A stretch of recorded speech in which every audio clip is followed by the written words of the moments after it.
ایمان کے نہیں مرنا ہے، لیکن اس میں رکاوٹیں ہر زمانے میں آتی تھی، اس زمانے میں ذرا زیادہ پھیل گئی ہے وہ رکاوٹیں اور آسانی سے ڈالی جا رہی ہے۔ اس میں ہم سب کو اپنے اپنے حصے کا کام کرنا ہے، اپنے ایمان کو بھی بچانا ہے اور اپنے ساتھ والوں کے، اپنے گھر والوں کے، اپنے بچوں کے، اپنی نسلوں کے، اپنے رشتہ داروں کے، اپنے پڑوسیوں کے، اپنی بستی والوں کے ایمان کو بچانے کے لیے جو کچھ کر سکتے ہو وہ کرنا ہے۔ لائن الگ الگ ہوگی ہر ایک کے کام کی۔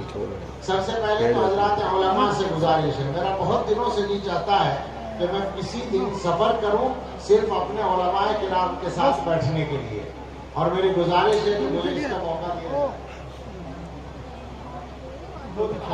اپنی طرف سے میں پیشکش کر رہا ہوں، مجھے اس کے موقع بہت ملتے ہیں، مگر یہ کہ میں اپنے لوگوں سے بات کروں یہ میری خواہش ہے۔ حضرات علماء سے یہ گزارش ہے کہ سارے کاموں کو ایک طرف رکھیں، کریں سب کام، مگر نمبر 2 پر رکھیں، نمبر 1 پر لوگوں کے ایمان کو بچانے کے لیے جو کچھ کر سکتے ہیں وہ کریں۔ ایمان کو ختم کرنے کے لیے جو کچھ کیا جا رہا ہے اس کی طرف اشارہ کرتے ہیں۔ سب سے پہلا کام ہے تشکیک، شک پیدا کرنے کا کام، ایمان کے بارے میں، اللہ کے بارے میں، قرآن کے بارے میں، حضرت محمد صلی اللہ علیہ وسلم کے بارے میں اور اسلام کے احکام کے بارے میں۔ یہ کام مسلسل ہو رہا ہے، پلان کے تحت ہو رہا ہے، اور اس کے لیے سب سے زیادہ آج کل آسان ہو گیا، یہ جو سوشل میڈیا کے ذرائع ہیں ان کا استعمال ہو رہا ہے اور ان کا نقصان ہو رہا ہے۔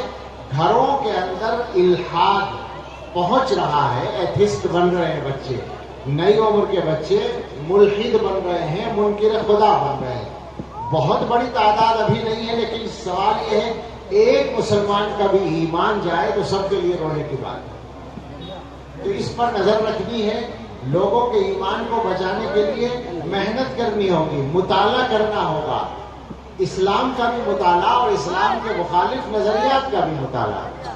ہمیں 24 گھنٹے میں صرف اپنے روزگار کی فکر نہیں کرنی ہے، بلکہ اپنے ایمان کے لیے باقاعدہ ٹائم نکالنا ہے، اپنے لوگوں کے ایمان کو بچانے کے لیے۔ علماء کرام سے میں بے تکلف بات کر رہا ہوں اس لیے کہ یہاں کوئی ایسا عالم نہیں ہے جس سے مجھے گستاخی کرنے کی اجازت نہ ہو۔ سب سے میری بے تکلف میرا ایسا تعلق اور رشتہ ہے، اس لیے میں صفائی سے کہہ رہا ہوں کہ مطالعہ کریں، پڑھیں، محنت کریں اور لوگوں کے ایمان کو بچانے کی کوشش کریں۔ لوگ جہنم میں جانے کو تیار ہیں، آپ ان کی کمر پکڑ لیں اور روک لیں کسی طرح ان کو جہنم میں گرنے سے، اس کے لیے کوشش کریں۔ اسی طرح سے معاشرے کے جتنے وہ طبقے ہیں، چونکہ یہ سہسپور ہے ہمارا وطن اور ہماری نظر میں یہاں کے سارے لوگ اور سارے طبقات ہیں، صحیح بات تو یہ ہے کہ جو کچھ میں بول رہا ہوں وہ سارے مسلمانوں کا ہر جگہ کا معاملہ ہے، لیکن یہاں کو سامنے رکھ کر بات کریں تو جو معاشرے کے گویا سربراہ لوگ ہیں، چاہے وہ کسی بھی شعبے سے تعلق ہو، وہ ڈاکٹر صاحب ہو، انجینئر صاحب ہو، ماسٹر صاحب ہو، کچھ اور صاحب ہو، وہ سارے کے سارے اپنی ذمہ داریوں کو محسوس کریں اور یہ سب طبقے جو ذمہ دار طبقے ہیں آپس کی دوریوں کو گھٹائیں، ایک دوسرے کی عزت سے پریشان نہ ہوں۔ اس لیے کہ اس کی وجہ سے میں مثالیں دے سکتا ہوں، معاف کیجیے گا میرا لہجہ بدل رہا ہے، میں واپس آنا چاہتا ہوں نرم لہجے پر، لیکن کیا کروں، صحیح بات کہے بغیر کام نہیں چلتا۔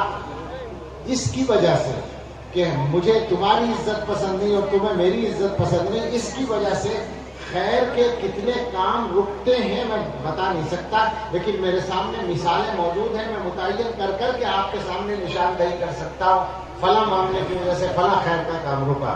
تو ہم سب اللہ پر بھروسہ کریں، عزت کو اللہ کے حوالے کریں، اس بات کا یقین کریں کہ جس طرح سے روزی مقرر ہے، اللہ کی طرف سے جو رزق مقسوم ہے وہ خالی کھانے کا نام نہیں ہے، روزی کھانے کی شکل میں بھی مقرر ہے اور عزت کی شکل میں بھی مقرر ہے اور علم کی شکل میں بھی مقرر ہے، وہ سب اللہ کی طرف سے ملتی ہے۔ اس کے لیے پریشان ہونے کی ضرورت نہیں ہے، ایک دوسرے کے ساتھ تعاون کا معاملہ کر کے معاملے کو سنبھالنے کی کوشش کریں۔ ہمارے جو بچے نوجوان ہیں جو پڑھ رہے ہیں اسکولوں میں، کالجوں میں، یونیورسٹیوں میں، الحمدللہ اب سہسپور میں تعلیم کا معیار پہلے کے مقابلے میں کافی بہتر ہو رہا ہے، بچے ڈگریوں کی طرف جا رہے ہیں، اعلیٰ ڈگریوں کی طرف، یہاں کے بچے پی ایچ ڈی بھی کر رہے ہیں، IAS IPS کے امتحان دے رہے ہیں۔ خوشی کی بات ہے بہت زیادہ. وہ سارے بچے اس بات سے ہوشیار رہیں کہ ان کی تمام ڈگریاں، ان کی تمام محنتیں، ان کی تمام قابلیتیں بعد میں ہیں. پہلے وہ مسلمان ہیں، پہلے وہ مسلمان کی اولاد ہیں. انہیں اپنے ایمان کی حفاظت رکھنی ہے. یہ زمانہ جو آ گیا ہے نا، اس میں بڑی نزاکت پیدا ہو گئی ہے اور ہمارے سامنے صاف بولنے کے علاوہ چارہ نہیں رہا. اردو میں کہنے کے علاوہ کوئی موقع نہیں رہا. اس لیے کہنا پڑتا ہے، آپ سے کہتے ہیں کہ اپنے ایمان کو بچا کر چلیے. آپ کے پیچھے بہت سارے لٹیرے لگے ہوئے ہیں ایمان کے. میں جانتا ہوں یونیورسٹیوں کے ڈگریوں کے جو شعبے ہوتے ہیں، جو ہائی ایجوکیشن کے ڈپارٹمنٹ ہے، ان سب میں اکثریت پڑھانے والے پروفیسروں کی جو ہے وہ ایتھسٹ ہے، ملحد ہے، اور ان کے اثرات ان کے بچوں پر پڑتے ہیں، ان کے اسٹوڈنٹس پر پڑتے ہیں. تو آپ اپنی حفاظت کریں ان کے اثرات سے. اور یہ بات یاد رکھیں کہ زمانہ چاہے جتنا آگے بڑھ جائے اور کوئی آدمی کتنی ہی قابلیت کے ساتھ آپ کے سامنے کچھ تقریریں کر لے، لیکن اللہ اور اللہ کے رسول کی بات کو کوئی کاٹ نہیں سکتا. یہ مذہب لیظہرہ علی الدین کلہ، سارے مذہبوں پر غالب رہنے کے لیے ہے. اسلام کسی بھی مقابلے کے میدان میں پیش کیا جائے گا تو کوئی ڈرنے کا موقع نہیں ہے. میں نے اسی لیے وہاں دلی میں، شاید آپ میں سے کچھ لوگ گئے ہوں گے جمعیت علماء کے اجلاس میں، رام لیلا گراؤنڈ میں، جب وہ واقعہ ہو گیا، حضرت نے توحید کا بیان کر دیا اور وہاں ایک شخص کو ناگواری ہو گئی اور وہ چلا گیا. تو بعد میں جب مجھ سے کہا گیا تو میں نے یہ بات کہی اپنے ہندوستان کے باشندوں کو مخاطب کر کے، یعنی ہندو بھائیوں کو، کہ آپ ہماری بات سنیں، ڈرے نہیں. ڈائلاگ کا زمانہ ہے، بات کریں. آپ تو ویسے بھی اکثریت میں، آپ کو ڈرنے کی کیا ضرورت ہے. لیکن میرے کہنے کا اصل مقصد یہ ہے، بنیاد یہ ہے کہ الحمدللہ ہم کم ہوں یا زیادہ، لیکن ڈر ہمیں بالکل نہیں ہے اپنے مذہب کے سلسلے میں. ہمیں ہمارے مذہب کو کسی بھی مقابلے کے میدان میں رکھ لیا جائے تو ہمیں ڈرنے کی کوئی بات نہیں ہے. ہم تیار ہیں ہر میدان میں بیٹھنے کے لیے اور بات کرنے کے لیے. ہمیں کوئی اس سلسلے میں جھجک نہیں ہے. آپ اپنے مذہب کے سلسلے میں اس طرح سے یقین رکھیں کہ رضیت باللہ ربا وبالاسلام دینا وبمحمد رسولا. اس اللہ میرا رب ہے، اسلام میرا مذہب ہے، اور محمد صلی اللہ علیہ وسلم میرے رسول اور پیغمبر ہیں، اللہ کے رسول اور پیغمبر ہیں.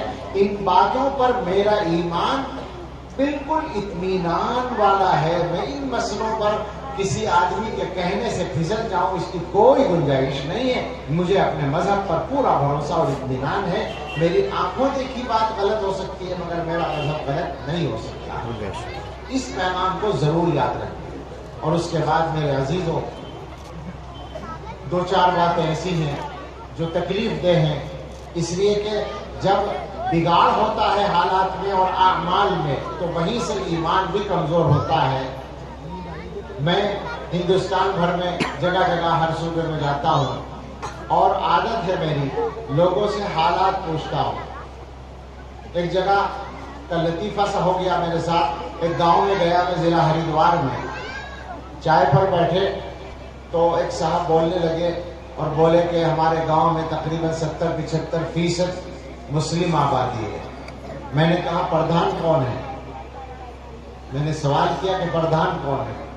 اب یہ سوال ہونا نہیں چاہیے کہ 75% ہے تو اپنے کو ہونا چاہیے. لیکن میں نے جب سوال کیا تو وہ آدمی سمجھ گیا اور اس نے کہا کہ لگتا ہے آپ ہماری برادری کا مزاج جانتے ہیں.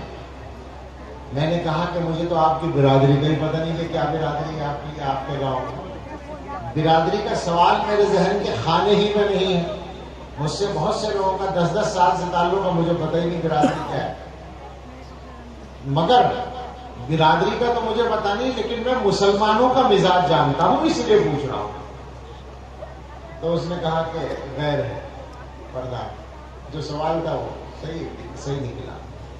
تو ہندوستان بھر میں جا جا کر جو میں دیکھ رہا ہوں وہ اکیلے سہسپور میں بھی دیکھ رہا ہوں. 2-3 مصیبتیں ہیں، ان کو فوری طور پر چھوڑنا پڑے گا. پہلے بھی میں بات کر چکا ہوں لیکن بات بار بار کہنی ضروری ہے. ایک تو قرضہ، سودی قرضہ ختم ہو گیا کیسے؟ میں آپ کو بتاؤں، مولانا نے کہا شکیل صاحب نے کہ بڑا ہوا ہے. یہاں سہسپور میں بیٹھا ہوں، سہسپور کے تو چپے چپے سے میں واقف ہوں اور رگ رگ سے واقف ہوں، لیکن میں بجنور کے قصبات میں، ادھر سب پورے علاقے میں، مظفر نگر، سہارنپور، شاملی، میرٹھ، اس کے بعد دلی، اس کے بعد میوات، یہ سارا علاقہ ہم سے قریب ہے۔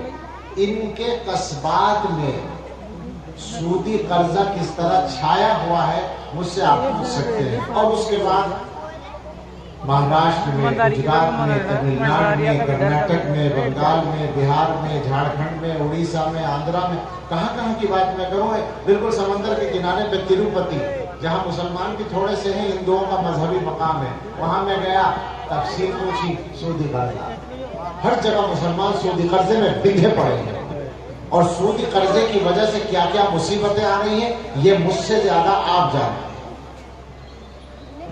نشہ، نشے کا حال یہ ہے کہ مسلمانوں کے یہاں نشہ آبادی کے اعتبار سے ہندوؤں سے زیادہ ہے، ڈوب مرنے کا مقام، سچائی ہے، کہنا پڑتا ہے، سچ بات یہ ہے، ان تکلیف دہ باتوں کو کہنے کے سلسلے میں ہم بے حس ہو کر بولتے ہیں، ورنہ ہمت نہیں ہونی چاہیے بولنے کی، لیکن آبادی کے تناسب سے مسلمانوں میں نشہ غیروں سے زیادہ ہے۔ کلمہ پڑھتے ہو، دل میں ایمان رکھتے ہو، دعویٰ کرتے ہو اللہ اور اللہ کے رسول سے محبت ہے، شب رات کی فضیلت کے لیے ہزاروں کی تعداد میں جمع ہو جاتے ہو، نشہ کرتے ہو، کون سے ایمان کی بات ہے، کون سے دل کی بات ہے؟ کیا کیا کہا جائے؟ یہ دو چیزیں تو خاص طور سے ایسی ہیں کہ میں بتا نہیں سکتا کتنی تکلیف ہوتی ہے، اس لیے کہ جان چلے جائیں یہ مصیبت سامنے آتی ہے۔ آخر مسلمانوں کے ایمان کو ہو کیا گیا ہے؟ کیا مسلمانوں نے اللہ تعالیٰ کے اعلان کو بھلا دیا ہے؟ سود کے سلسلے میں اللہ تعالیٰ اعلان جنگ کرتے ہیں اور مسلمان سودی قرضوں میں بندھ رہا ہے۔ اللہ کی تقدیر پر بھروسہ نہیں ہے، حلال کھانے کی فکر نہیں ہے، کیا سمجھ رکھا ہے آپ نے؟ مخبری، جہاں مسلمان وہاں جاسوسی اور مخبری، بہت سارے مسلمانوں نے اپنے بھائیوں کے خلاف مخبری کرنے کو اپنا ذریعہ معاش بنا رکھا ہے۔ کیا نہیں ہوتی؟ بتا دو، نہیں ہوتی تو میں خوش ہو جاؤں۔ کہاں نہیں ہوتی؟ ایک جگہ، نئی جگہ میں نے جا کے بیان کیا ممبئی کے علاقے میں، بیان کے بعد ایک صاحب کہنے لگے آپ کو کشف ہوتا ہے؟ میں نے کہا کیوں؟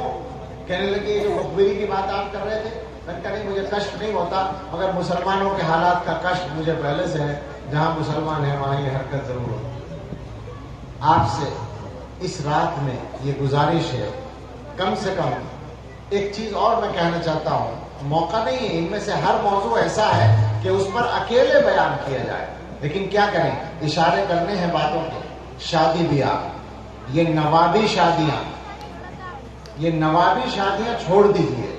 میں بہت معمولی سا آدمی، ڈرتے ڈرتے کہتا ہوں، لیکن مسلمانوں کی ہمدردی میں کہتا ہوں، اور جگہ بھی کہہ چکا ہوں، یہاں کہنا اپنا فرض سمجھتا ہوں کہ اگر مسلمانوں نے سودی قرضے نہیں چھوڑے اور شادیوں کو آسان نہیں بنایا بہت جلدی، تو مسلمانوں کی مزید تباہی کو کوئی روک نہیں سکتا، حالات اور زیادہ خراب ہوتے چلے جائیں گے۔ شکایت کرتے ہو بے برکتی کی، شکایت کرتے، دعائیں کرواتے ہو روزی میں برکت کے لیے، اور روزی پر کڑھاڑی چلاتے ہو۔ کس نے سکھایا ہے کہ حرام کھا کر روزی میں برکت ہو جائے گی؟ کس نے سکھایا ہے کہ فضول خرچی کر کے روزی میں برکت ہوگی؟ کس نے بتایا ہے کہ شادی بیاہ میں پیسہ خرچ کرنے ہی سے تمہیں عزت ملے گی؟ دیکھا ہے کسی کو عزت ملتے ہوئے؟ میں نے 1-1 کروڑ کی شادی کرنے والوں کو ذلیل ہوتے دیکھا ہے، اور آپ نے بھی دیکھا ہوگا۔ کیوں اس دوڑ میں لگے ہوئے ہیں؟ کیوں اس دوڑ میں لگے ہوئے ہیں؟ بات کو سمیٹنا چاہتا ہوں، گزارش ہے اس پورے مجمع سے، میں نے غالباً 5 باتیں کہی ہیں اگر گن لوں میں۔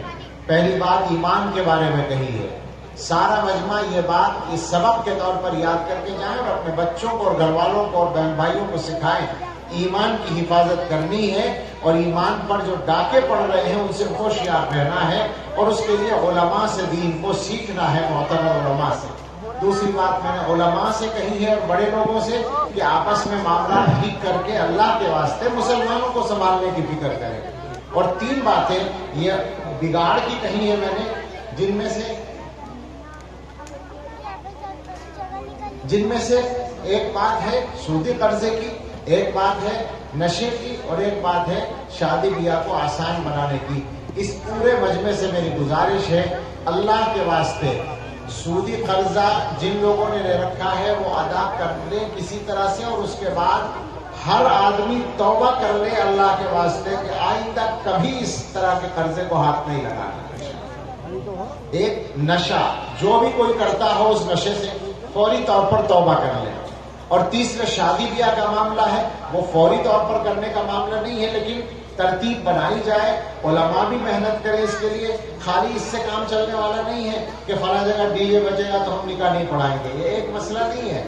اب شادی کو آسان بنانے کا مسئلہ ہے. شادی جو مصیبت بنی ہوئی ہے اور اس کی وجہ سے جو نقصان معاشرے میں ہو رہا ہے, تو اس کے لیے ہم سب مل کر ترتیب بنائیں, نظام بنائیں اور فکر کریں اور کوشش کریں عملی طور پر اس کو کرنے کی. یہ تین چیزیں اس پہلو سے کرنے کی ہیں. باقی میرا خیال ہے کہ اب 11 بجنے میں 5 منٹ باقی ہیں, ہمیں دعا کی طرف آ جانا چاہیے. سب لوگ محنت کریں. اور دینی تعلیم کے سلسلے میں بھی ایک بات میں کہنا چاہوں گا کہ دین کی تعلیم کا تناسب بہت گھٹا ہوا ہے. آج کل جہاں بھی میں جاتا ہوں ایک بات کہتا ہوں کہ آپ ڈگری حاصل کرتے ہیں روزی روٹی کے لیے, اور ڈگری حاصل کرنے میں 20 سال لگتے ہیں آپ کو.